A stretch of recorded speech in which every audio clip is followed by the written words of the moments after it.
Iaravantsika hatrany tompoko lasy sy tompoko vavy. Mitsidika eny faritra Tsimonosy, zany hoe aty Menabe, ny filoha Marc Ravalomanana, ary omaly izy dia nandalo tanàna, ary tamin'ireo tanàna izay nolalovan'ireo dia nanaovany fiantsenana na nitafan'ny vatana tamin'ireo vahoaka izay sendra azy tany amin'iny lalana Antsodiana iny. Akazondritra, Mandoto, Anjomaramartina, Miandrivazo no lalana niodiavy ny filoha Marc Ravalomanana. Ary tamin'ireo toerana rehetra izay nandalovan'ireo dia samy nitondra ny fitarainany tamin'ny filoha Marc Ravalomanana avokoa ireo vahoaka izay nalovana.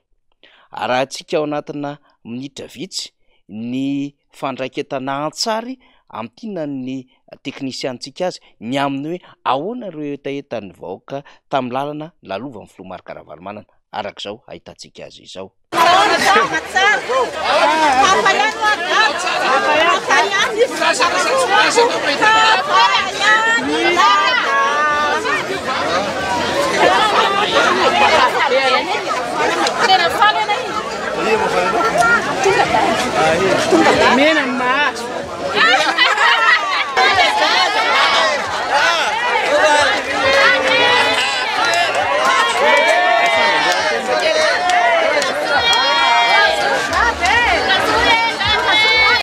Satsairanana mpivenopana. Mila fiverena tata vahoaka Mandoto. Tsisy fiverena. Mila fiverena tata vahoaka Mandoto. Mila fiverena tata vahoaka Mandoto. Wela velena we. Zany vetsy manana dia tsy manana. Wela velena. Ha? Ny nergatia.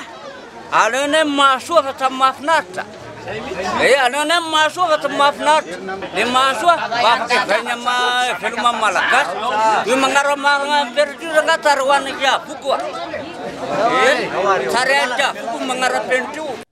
Hitako hoe manao akory fa simba lalana ireny 34 tsisy fanamboarana. Ohatrany vao tsisy herinandro dia kijery fa be dia be taty mijaly olona ireo. Masomboly andreo zezika probleman'ireo olona ireo. Za fa ino Antananarivo fa ireto tena mijaly ireo zezika tena mampijaly andreo olona ireo. Rehefa rapitso ny tsena eto za rehefa misy vata zezika eto.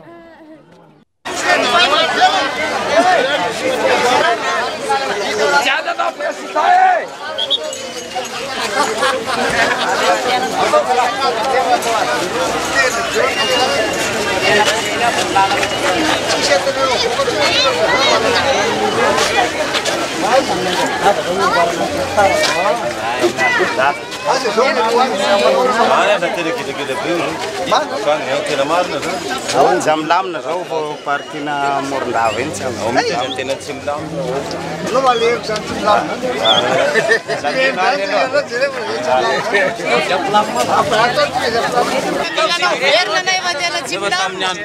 Tahaka ny tany faritra miazo an'ny Antsorobe iny, tahaka ny tany avaratry ny Nosy, ny taty Mahajanga, ny tany Antsinanana.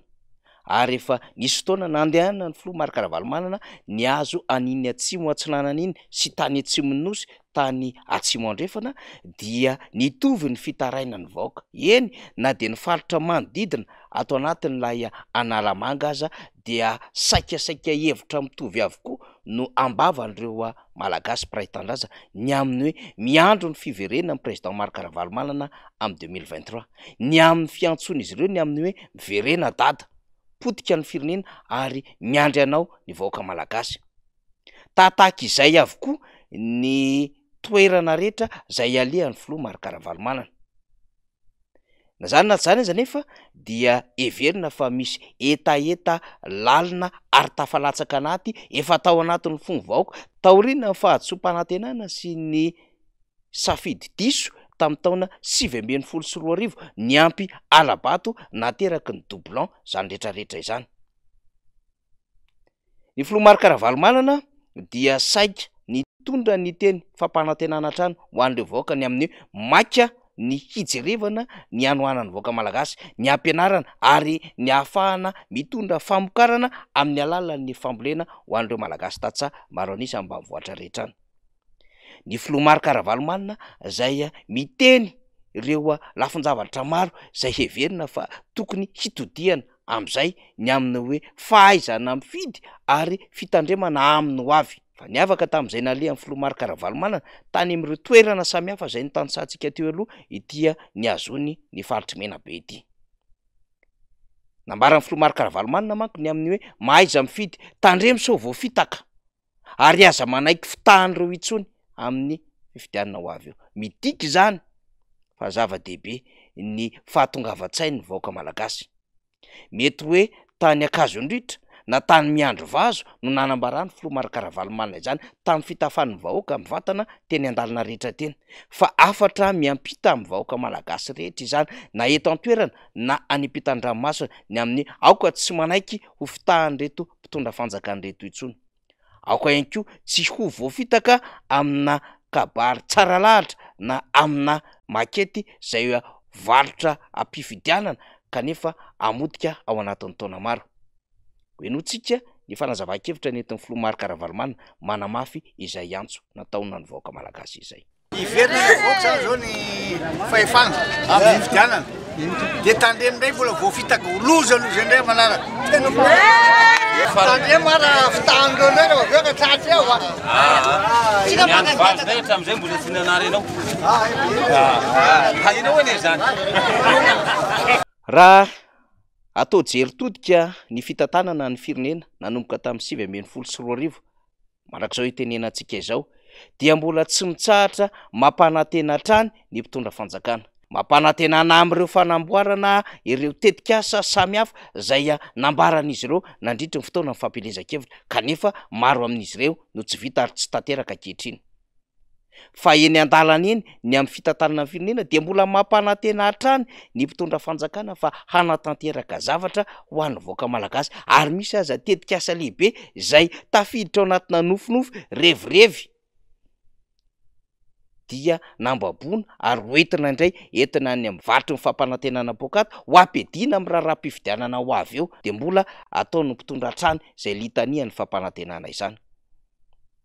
Raha ny fampanantenana nataon'izao fitondram-panjakana izao no ho tanisana dia efa mameno ny pejy 100 amina kahie iray satria saika isak'izay aleha ary saika amin'ny ankapobeny rehefa mahita vahoaka na vory vahoaka ary rehefa mandray micro ny filoham-pirenena dia mirarakopana ny fampanantenana kanefa ny eo aza tsy vita, ny eo tsy tanteraka ary ny eo sarotra ho tanterahana na dia isy ary vola satria tsy mifanaraka amin'ny zavamisy eto an-toerana ny anatanterahana an'ireny nofinofin-dratsy ireny.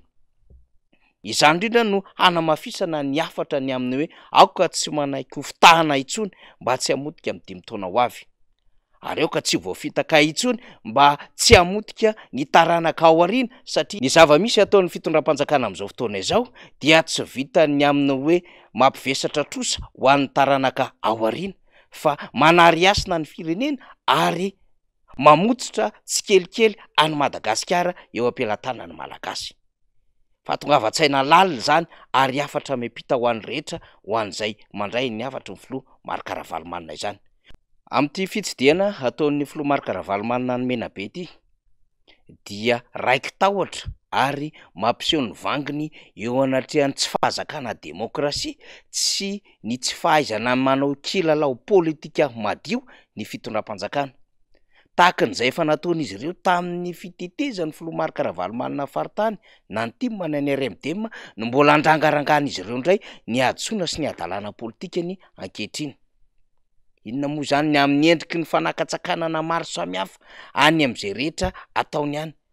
Mandeha ny adevitra amin'izao fotoana izao ny amin'ny mety hisakanana indray ny hetsika izay karakarainy ny antoko tiako Madagasikara.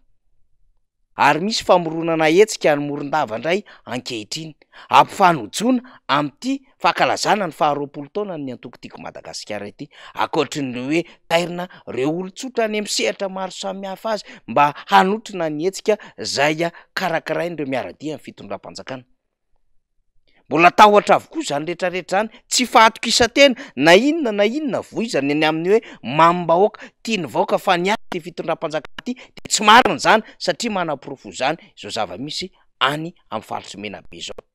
Heverina fa tonga saina ny vahoaka anatin'ny faritra Menabe ka afantatra ny olona andrandrainy andrasany ao anatin'ny vanim-potoana manahirana azy sy hikarohany ray aman-dreny tanteraka.